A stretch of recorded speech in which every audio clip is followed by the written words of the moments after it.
ವಾಲ್ಮೀಕಿ ಅಭಿವೃದ್ಧಿ ನಿಗಮದಲ್ಲಿ ಕೋಟಿ ಭ್ರಷ್ಟಾಚಾರ, ಕೋಟಿ ಹಗರಣದ ಹಿನ್ನೆಲೆ ಸಿಎಂ ನಿವಾಸಕ್ಕೆ ಮುತ್ತಿಗೆ ಹಾಕ್ತಾ ಇದ್ದಾರೆ ಬಿಜೆಪಿ ನಾಯಕರು. ಸಿಎಂ ನಿವಾಸಕ್ಕೆ ಮುತ್ತಿಗೆಗೆ ಮುಂದಾದಂತಹ ಬಿಜೆಪಿಗರನ್ನ ಕಾಕಿ ಈಗಾಗಲೇ ವಶಕ್ಕೆ ಪಡೆದಿದೆ.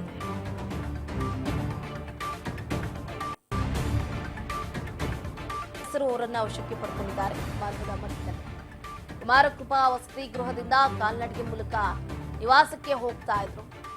ಮಾರ್ಗದ ಮಧ್ಯೆನೇ ಬಿಜೆಪಿಗರನ್ನ ವಶಕ್ಕೆ ಪಡೆದಿದ್ದಾರೆ ಪೊಲೀಸರು.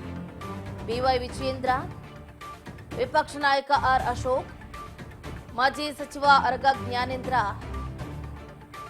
ಸೇರಿದಂತೆ ಹಲವಾರು ಕಾರ್ಯಕರ್ತರನ್ನ ಖಾಕಿ ಪಡೆ ವಶಕ್ಕೆ ಪಡೆದಿರುವಂತದ್ದು ಗಮನಿಸ್ತಾ ಇದ್ದರ ದೃಶ್ಯಗಳನ್ನ.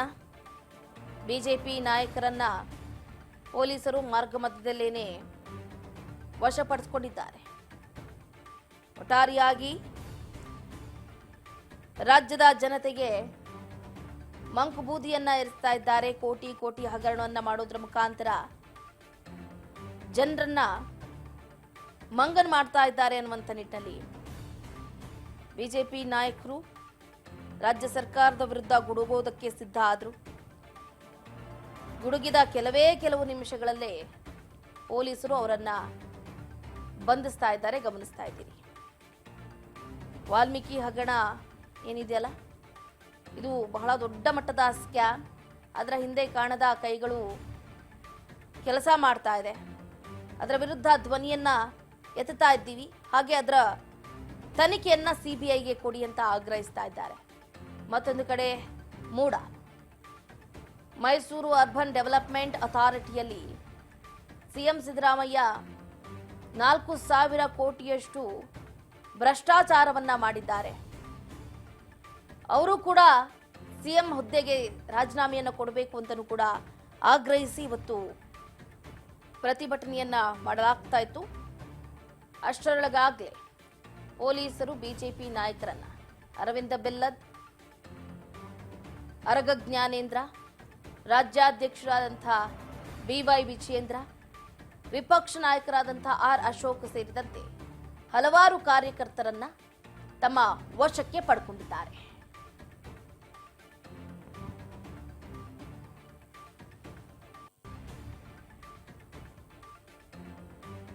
ಏನು ನಗರದ ಕುಮಾರಕೃಪಾ ಗೆಸ್ಟ್ ಹೌಸ್ನಿಂದ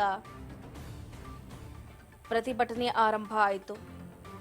ಅಲ್ಲಿಂದ ಕಾಲ್ನಡಿಗೆಯಲ್ಲಿ ಬಿಜೆಪಿ ನಾಯಕರು ತೆರಳಿ ನೀನು ಸಿಎಂ ನಿವಾಸಕ್ಕೆ ಮುತ್ತಿಗೆ ಹಾಕಬೇಕು ಅನ್ನೋಷ್ಟರಲ್ಲೇನೆ ಪೊಲೀಸರು ಅವರನ್ನ ವಶಕ್ಕೆ ಪಡ್ಕೊಂಡಿದ್ದಾರೆ.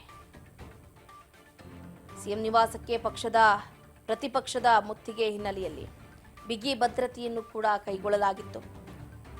ಸಿಎಂ ಕಚೇರಿ ಹಾಗೂ ಅಧಿಕೃತ ಸರ್ಕಾರಿ ನಿವಾಸದ ಸುತ್ತಮುತ್ತಲೂ ಕೂಡ ವ್ಯಾಪಕವಾಗಿ ಭದ್ರತೆಯನ್ನ ನೀಡಲಾಗಿದೆ. ಈಗಲೂ ಕೂಡ ಕುಮಾರಕೃಪಾ ಅತಿಥಿ ಗೃಹದಿಂದ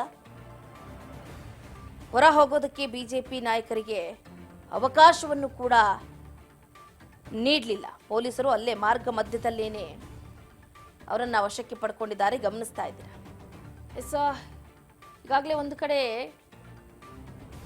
ಇದರ ಬಗ್ಗೆ ವಿಪಕ್ಷ ನಾಯಕರಾದಂತಹ ಆರ್ ಅಶೋಕ್ ಅವರು ಕೂಡ ಮಾತಾಡಿದ್ದಾರೆ. ಏನ್ ಮಾತಾಡಿದ್ರು ಕೇಳ್ತಾ ಹೋಗೋದಾದ್ರೆ, ಮಾಡ್ತೀರಿ ವಿಧಾನಸಭೆಯಲ್ಲೂ ಕೂಡ ಇದರ ಬಗ್ಗೆ ತನಿಖೆ ಆಗ್ಬೇಕು. ನಂದು ಡಿಮ್ಯಾಂಡ್ ಏನಿದೆ ಅಂತ ಹೇಳಿದ್ರೆ, ಬಿಜೆಪಿದು ಯಾರ್ಯಾರಿಗೆ ಅಲಾಟ್ ಮಾಡಿದಿರ 50 ಲೂಟಿ ಅದನ್ನ ರದ್ದು ಮಾಡಬೇಕು. ಆ ಸೈಟ್ಗಳನ್ನೆಲ್ಲ ರದ್ದು ಮಾಡಬೇಕು ಇಮಿಡಿಯೇಟ್ ಆಗಿ. ನಿಮ್ಗೆ ಮಾನ ಮರ್ಯಾದೆ ಗೌರವ ಇದ್ರೆ ರದ್ದು ಮಾಡಿ.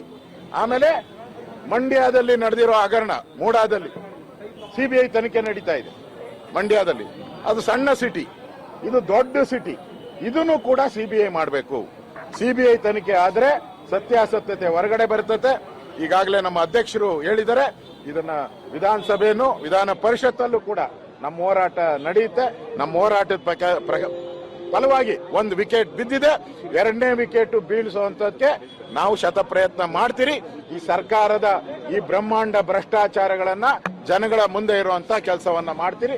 ಆದ್ರೆ ಇವತ್ತು ಸರ್ಕಾರ ದುರಾಡಳಿತ ಮಾಡಿ ಸರ್ವಾಧಿಕಾರಿ ಧೋರಣೆ ಮಾಡಿ ಪ್ರತಿಭಟನೆಗೂ ಅವಕಾಶ ಕೊಡದೆ ನಮ್ಮನ್ನ ಬಂಧನ ಮಾಡ್ತಾ ಇರೋದು ಅನ್ಯಾಯ.